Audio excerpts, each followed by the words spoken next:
ভিডিওতে আমরা জানবো ইউরোপের ইতিহাসের একটি খুবই গুরুত্বপূর্ণ বিষয় নিয়ে, যেটি হলো ফেডালিজমস। আজকের এই আলোচনায় আমরা প্রথমেই জানবো হোয়াট ইজ ফেডালিজম, অর্থাৎ ফেডালিজম কি। দ্বিতীয়ত আমরা জানবো ওয়াই ডিড ডেভেলপ ফেডালিজমস, ফেডালিজম কেন ডেভেলপ করেছিল, অর্থাৎ ইউরোপের ইতিহাসে সামন্ততন্ত্র উদ্ভব কেন হয়েছিল। 3 নম্বরে আমরা জানবো স্ট্রাকচার অফ ফেডালিজমস, অর্থাৎ সামন্ততন্ত্রের গঠন কি ছিল। এবং 4 নম্বরে আমরা জানবো ডিক্লাইন অফ ফেডালিজম, ইউরোপের ইতিহাসে ফেডালিজম অর্থাৎ সামন্ততন্ত্রের পতন কেন ঘটেছিল। 5 নম্বরে আমরা জানবো এস্টিমেট, অর্থাৎ এটার মূল্যায়ন কী ছিল। তো এই প্রত্যেকটি পয়েন্ট আলোচনার মধ্যে আমরা বুঝবো ফেডালিজম সম্বন্ধে। তো প্রথমে আমরা আলোচনা করি হোয়াট ইজ ফেডালিজমস, অর্থাৎ ফেডালিজম কি। Feudalism was a social, political and economic system that developed in medieval Europe between the 19th and 15th century. অর্থাৎ সামন্ততন্ত্র হলো একটি সামাজিক, রাজনৈতিক এবং অর্থনৈতিক ব্যবস্থা যেটার উদ্ভব ঘটেছিল ইউরোপের ইতিহাসের মধ্যযুগে, between the 19th to 15th century, অর্থাৎ 9 শতক থেকে 15 শতকের মধ্যে। সামন্ততন্ত্র ছিল একটি সামাজিক, রাজনৈতিক এবং অর্থনৈতিক ব্যবস্থা যেটার উদ্ভব ঘটেছিল ইউরোপের ইতিহাসের মধ্যযুগে, এবং এটির সময়কাল ছিল 9 শতক থেকে 15 শতকের মধ্যে। আমরা আলোচনা করব সো হোয়াই ডিড ডেভেলপ ফেডালিজম, অর্থাৎ ইউরোপের ইতিহাসে ফেডালিজম অর্থাৎ সামন্ততন্ত্রের উদ্ভব কেন ঘটেছিল। The feudalism developed in medieval Europe and due to a combination of political instability, insecurity and economic conditions. অর্থাৎ ফেডালিজম মধ্যযুগে ইউরোপের ইতিহাসে ফেডালিজম উদ্ভব ঘটেছিল পলিটিক্যাল ইনস্টেবিলিটি, রাজনৈতিক অস্থিরতা, ইনসিকিউরিটি বা হলো নিরাপত্তাহীনতা এবং অর্থনৈতিক পরিবেশ, এই 3টি বিষয়ের কম্বিনেশনে, 3টি বিষয়ের সমন্বয়ের ফলেই কিন্তু ইউরোপের ইতিহাসে সামন্ততন্ত্রের উদ্ভব ঘটেছিল। তো প্রথম যেটা কারণ সামন্ততন্ত্রের উদ্ভবের পেছনে, সেটা হলো ফল অফ রোমান এম্পায়ার। মধ্যযুগে ইউরোপের ইতিহাসে রোমান সাম্রাজ্য ছিল একটি বৃহত্তম সাম্রাজ্য, এবং সেই সাম্রাজ্যের পতন হয় 476 খ্রিস্টাব্দে। এই সাম্রাজ্যের পতনের পর ইউরোপের ইতিহাসে কেন্দ্রীয় শক্তির অভাব দেখা দেয়, সেখানে কোনো কেন্দ্রীয় শক্তি থাকে না। এর ফলে কি হয়, যেহেতু সেখানে কোনো কেন্দ্রীয় শক্তি থাকে না, এর ফলে ধীরে ধীরে স্থানীয় ক্ষেত্রে অর্থাৎ স্থানীয় লেভেলে আমরা দেখতে পারি সেখানে বিভিন্ন ধরনের ভূস্বামী বা বিভিন্ন সামরিক নেতার উদ্ভব ঘটে, যা কিন্তু ইউরোপের ইতিহাসে সামন্ততন্ত্রের উদ্ভবের পেছনে গুরুত্বপূর্ণ কারণ। অন্যদিকে ফ্রিকুয়েন্ট ইনভেশনস, ইউরোপের ইতিহাসে এই সময় বিভিন্ন বর্বর জাতির আক্রমণ হয়েছিল, বা ইউরোপের যে তৎকালীন যে বিভিন্ন সাম্রাজ্য ছিল, সেই বিভিন্ন সাম্রাজ্যগুলির মধ্যে বিভিন্ন বর্বর জাতি প্রায়শই আক্রমণ করতো। এগুলির মধ্যে অন্যতম ছিল ভ্যান্ডেলস, হুনস এবং ফ্রাঙ্কস, এবং সাউথ অর্থাৎ দক্ষিণের যেসব মুসলিম ছিল তারা কিন্তু প্রায়শই তৎকালীন সময় ইউরোপের বিভিন্ন রাজ্যের মধ্যে অর্থাৎ বিভিন্ন রাষ্ট্রের মধ্যে আক্রমণ করতো। এর ফলে কী হতো, যে সাধারণ মানুষের নিরাপত্তার জন্য সামন্ত প্রভুদের আনুগত্য গ্রহণ করেছিল। এর ফলে কী হয়, সামন্ত প্রথার উদ্ভব ঘটে। 3 নম্বর, উইক কিংস অ্যান্ড গভর্নমেন্ট, অর্থাৎ সামন্ততন্ত্রের ইউরোপের ইতিহাসে রোমান সাম্রাজ্যের পতনের পর দেখা যায় যে রাজা কি হয়ে যায়, দুর্বল হয়ে যায়।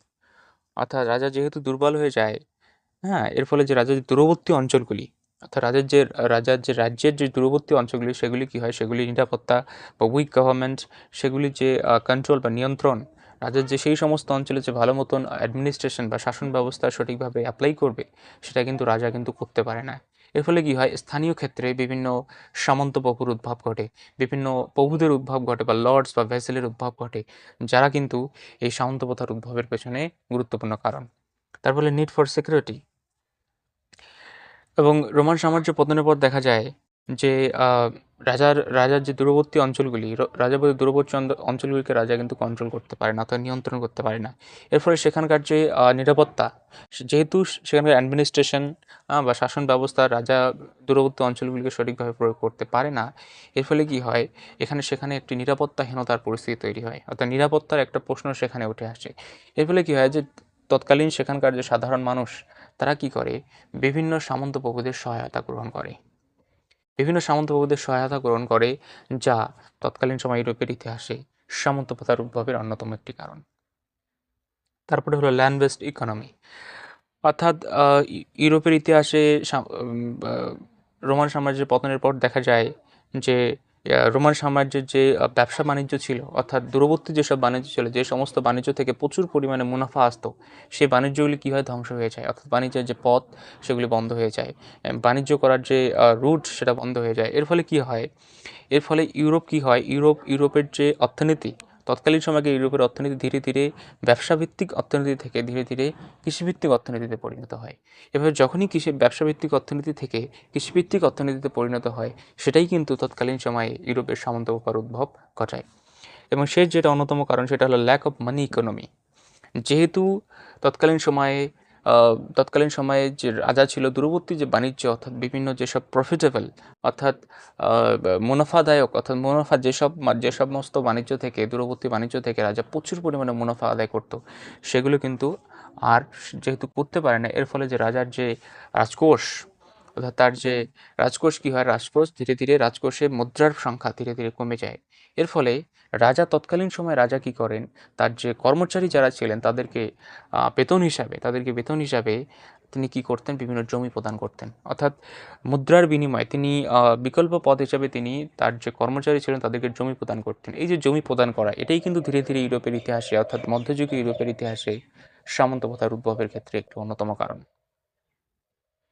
সামন্ততন্ত্রের এই উদ্ভবের কারণগুলি আমরা আলোচনা করলে, এই প্রত্যেকটি কারণ আমরা আলোচনা করে বুঝতে পারলাম যে সামন্ততন্ত্রের উদ্ভবের পেছনে সবথেকে যে গুরুত্বপূর্ণ কারণ ছিল, সেটা হলো ফল অফ রোমান এম্পায়ার।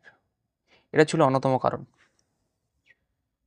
আলোচনা করব স্ট্রাকচার অফ ফিউডালিজম, অর্থাৎ সামন্ততন্ত্রের গঠন।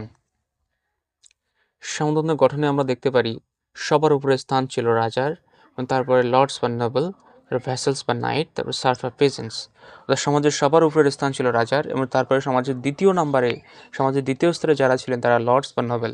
লর্ডস বা নোবেল হলো বড় জমিদার বা বড় সামন্তপ্রভু। তারপরে ছিল ভ্যাসেলস বা নাইটস। সমাজের তৃতীয় স্তরে ছিল ভ্যাসেলস বা নাইট।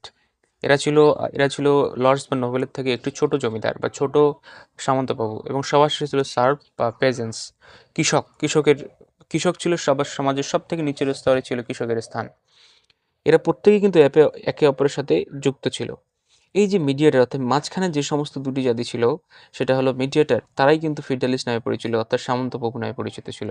অর্থাৎ সমাজের যে মধ্যস্থতাভোগী, এখানকার এই যে আমাদের ইউরোপের ইতিহাসের সামন্ততন্ত্রের ক্ষেত্রে এখানে মধ্যস্থতাভোগী হিসেবে কাজ করেছিল লর্ডস বা নোবেলস, এবং সমাজের তৃতীয় স্তরে ভ্যাসেলস বা নাইটস। এরাই ছিল ফিউডালিস্ট। তো এদের জন্যই কিন্তু ইউরোপের ইতিহাসে, এদের উদ্ভবের জন্যই, অর্থাৎ এই যে মধ্যস্থতাভোগী, এদের উদ্ভবের জন্যই কিন্তু ইউরোপের ইতিহাসে সামন্তপ্রভু বা সামন্তপ্রথার উদ্ভব ঘটেছিল। এখন আমরা আলোচনা করব ডিক্লাইন অফ ফিউডালিজম, অর্থাৎ সামন্ততন্ত্রের পতন। The decline of feudalism in Europe began from the 14th century onward and due to the major economic, social and political changes. অর্থাৎ 14 শতকের দিকে ইউরোপের যে প্রধান অর্থনৈতিক, সামাজিক এবং রাজনৈতিক পরিবর্তন হয়েছিল, এটার জন্যই কিন্তু ইউরোপের ইতিহাসে সামন্ততন্ত্রের পতন হয়েছিল। তো সামন্ততন্ত্রের পতনের জন্য অন্যতম কারণগুলি হলো growth of trade and towns. তো 14 শতকের দিকে আমরা দেখতে পারি, সেখানে কি হয় যে বিভিন্ন ব্যবসা বাণিজ্যের উদ্ভব করতে থাকে, অর্থাৎ ব্যবসা বাণিজ্যের বৃদ্ধি ঘটে। এর ফলে ব্যবসা বাণিজ্যের বৃদ্ধির ফলে বিভিন্ন ছোটো ছোটো টাউন বা বিভিন্ন ছোটো ছোটো সিটির উদ্ভব ঘটে বা শহরের উদ্ভব ঘটে, এবং যেখানে প্রচুর পরিমাণে কাজের সুযোগ বাড়ে। এর ফলে দেখা যায় যে সমস্ত কৃষক এসে দেওয়া সামন্তপ্রভুদের আন্ডারে কাজ করছে, তারা কি করে, সরাসরি সেই কাজ ছেড়ে তারা কিসে চলে যায়, সেই শহরে সে কাজ করতে চলে যায়। এগুলো যে সামন্তপ্রভুদের যে স্থান, সেটা দুর্বল হয়ে যায়, এবং যা সরাসরি সামন্তপ্রথার পতনের ক্ষেত্রে একটি অন্যতম কারণ। তারপরে রাইজ অফ মানি ইকোনমি। এই যে ব্যবসা বাণিজ্যের যে বৃদ্ধি ঘটে, এর ফলে দেখা যায় যে কৃষকের কাছে, অর্থাৎ তৎকালীন সময়কার মানুষের কাছে প্রচুর পরিমাণে অর্থ চলে আসে। এই অর্থগুলি দিয়ে তারা কি করে, অর্থাৎ কৃষকরা সেই অর্থগুলি কি করে, তার উপরস্থ যেসব সামন্তপ্রভু ছিল তাদেরকে সেই শ্রমের পরিবর্তে তারা তখন অর্থ দিতে শুরু করে। এর ফলে জমিভিত্তিক যে একটা সম্পর্ক যে সামন্তপ্রভু কৃষকদের মাঝখানে তৈরি হয়েছিল, সেটা কিন্তু ধীরে ধীরে দুর্বল হয়ে যায় বা ধীরে ধীরে ধ্বংস হয়ে যায়। এর ফলে সামন্তপ্রভুদের যে ক্ষমতা ছিল, সেটা ধীরে ধীরে কমে যেতে থাকে। তারপর ব্ল্যাক ডেথ। 14 শতকে ব্ল্যাক ডেথ একটি অন্যতম কারণ এই ইউরোপের ইতিহাসের সামন্ততন্ত্র পতনের জন্য।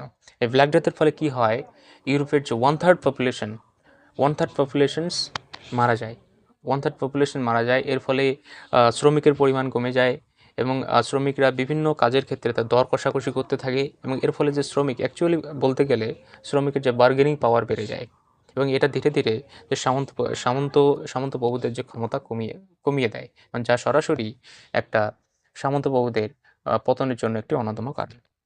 Decline of serfdom. এখানে সার্ভডম বলতে সেই সব কৃষক যারা বিভিন্ন সামন্ত প্রভুদের আন্ডারে কাজ করত এবং তাদের জমিতেই কাজ করত, তাদের নিজস্ব কোনো জমি ছিল না।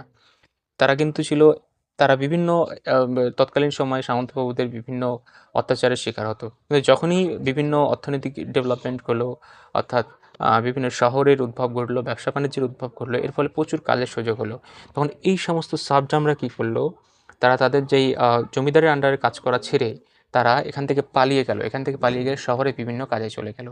এর ফলে কি হলো, তৎকালীন সময় যে সার্ভডম ছিল, সেই যে জমিভিত্তিক যে সামন্ততন্ত্র এবং যে সার্ভডমের মধ্যে সম্পর্ক ছিল সেটা নষ্ট হয়ে গেল। এর ফলে যে সামন্ত প্রভুদের যে ক্ষমতা ছিল সেটা ধীরে ধীরে কমে যেতে থাকে। And then rise of strong monarchy.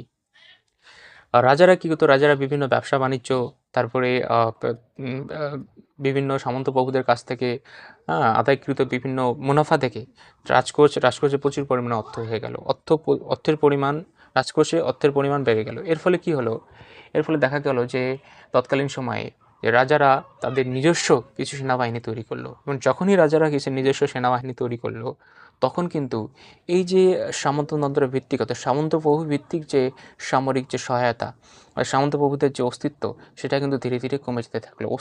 তার যে ক্ষমতা সেটা ধীরে ধীরে কমে যেতে থাকলো এবং যেটা ইউরোপের ইতিহাসে সামন্ততন্ত্র পতনের একটি অন্যতম কারণ। তারপরে হলো টেকনোলজিক্যাল অ্যান্ড মিলিটারি চেঞ্জেস, অর্থাৎ সামরিক প্রযুক্তিগত এবং মিলিটারি চেঞ্জেস, অর্থাৎ সামরিক পরিবর্তন। তৎকালীন সময় দেখা যায় ইউরোপের ইতিহাসে গান পাউডার, তারপরে বিভিন্ন কামান, এসবের ব্যবহার শুরু হয়। যখনই এসবের ব্যাপার শুরু হয় এবং এসব ব্যাপার শুরু হলে যে জমিভিত্তিক অর্থাৎ যে সামরিক যে বাহিনী ছিল, অর্থাৎ নাইটদের যে ভূমিকা, সেটা কিন্তু প্রচুর পরিমাণে কমে যায়।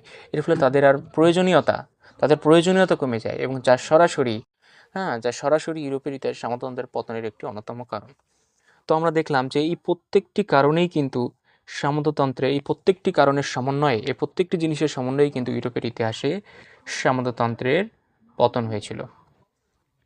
এরপরে আমরা জানবো এটা একটি এস্টিমেট, অর্থাৎ এটা একটি মূল্যায়ন। So the feudalism was a system based on the land, loyalty and protections. সামন্ততন্ত্র প্রথা ছিল একটি সিস্টেম বা ব্যবস্থা যেটা তৈরি হয়েছিল জমির উপর ভিত্তি করে, আনুগত্যের উপর ভিত্তি করে এবং নিরাপত্তার উপর ভিত্তি করে। এবং it brought the stability in medieval Europe. এটা কিন্তু তৎকালীন সময়ে ইউরোপকে কিন্তু একটা স্টেবিলিটি অর্থাৎ স্থায়িত্ব প্রদান করেছিল, যেটা পরবর্তীকালে একটা মডার্ন ওয়ার্ল্ড বা ইউরোপ যে একটা মডেল ওয়ার্ল্ড হিসাবে ইউরোপের একটা মডার্ন ওয়ার্ল্ড হিসাবে আবির্ভাব ঘটবে, সেটার ক্ষেত্রে কিন্তু খুবই গুরুত্বপূর্ণ ভূমিকা পালন করেছিল। তো বন্ধুরা, আজকের এই ভিডিও তোমাদের যদি ভালো লাগে তাহলে এই ভিডিওটাকে লাইক করবে এবং এইরকম ইনফরমেটিভ এবং কনসেপ্ট বেসড ভিডিও দেখার জন্য আমার চ্যানেলকে সাবস্ক্রাইব। Thank you.